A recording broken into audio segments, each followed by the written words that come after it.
In the afterglow of Worlds and with the pro season wrapping up, I know what you're asking. Where's Gabe been? Who's asking that? I mean, maybe one of my 100 plus YouTube subscribers. Anyway, I'm back, and this time I have a plan. I know I kind of had a plan in my last video, but this one is concrete, and I also won't drone on for 10 minutes. As for why you haven't seen me lately, well, a ton has happened. I changed jobs, I bought a house, and that resulted in me not playing much disc golf. Now things have settled down, I have more time to invest in the process. I've heard a lot of advice for bettering your game boiled down to trust the process. Well, that goes both ways. If you put in the time and effort, you can trust the process to make you better. If you don't, you can trust that you will add several strokes to your scorecard during the next round.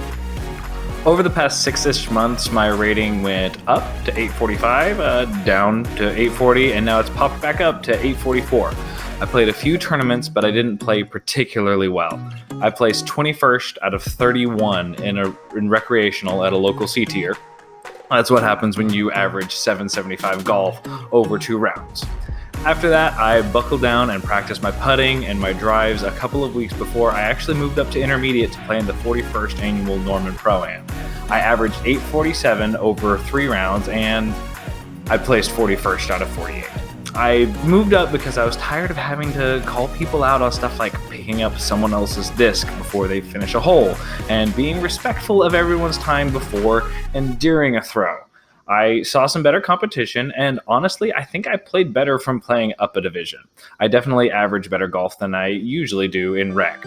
I also played up from green, 850 and under division, to red, 900 and under division, in my club-sanctioned league after shooting an 879 rated round, and I held my own in red with an 864.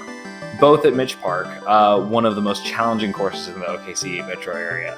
I also had a 792 round out there because, surprise, surprise, I didn't practice that week. But enough about the past. I told you at the top that I have a plan, and to that end, I have entered the 4 States Open. It's an A/B tier up in Joplin, Missouri. I'm playing intermediate again, even though there are a few players registered that are well up against that 935 rating cap. That's almost 100 points above my current player rating. I think that I have a chance to place well at this tournament and get some competition outside of Oklahoma. I have 4 weeks to practice without being able to actually play the courses. I'm going to be focusing a lot on tee shots and putting so I can drive for dough and putt for it too. I'll be putting in work with the Disc Golf Strong program as well. I typically have early mornings before work and during my lunch break to practice, as well as some bonus evening time whenever my schedule allows for it. So let's start with week 1. So week 1, I'm going to be running Disc Golf Strong 3 times a week. It's going to be Monday, Wednesday, Friday in the mornings before I go into work. I'm going to be putting 4 times a week. I'm going to be putting every Tuesday and Thursday in the mornings before work and on my lunch break.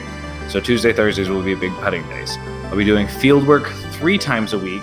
That'll be my lunch Monday, Wednesday, Friday. So every day that I have a Disc Golf Strong workout, I'll also be doing some field work.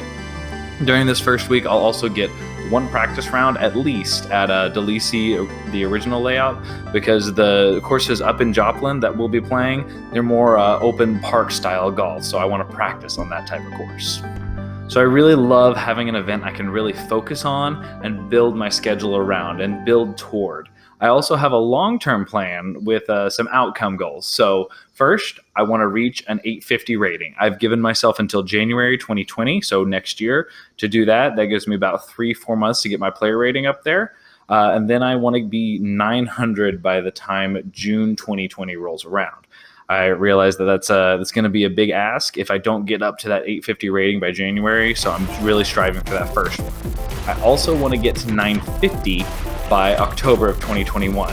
I realize that, the higher you get in player rating, the harder it gets to get those next few points, so I'm giving myself a little extra time on that. In order to reach these ratings milestones in the time I've set, I'll be adding a left-hand backhand and or right-hand forehand to my game. I can sidearm out of trouble if I need to, but I can't throw consistent approaches or drive with either of them. So that'll be a work in progress while I continue to rely on and improve my right-hand backhand. That's what I have lined up for the next 4 weeks. You can expect to see a video update here for every week for the next 4 weeks on how I'm doing, and head over to my Instagram to see more specifically how I'm practicing my driving and my putting, and just some of the struggles that come with it. And until next time, remember, the expert at anything was once a beginner.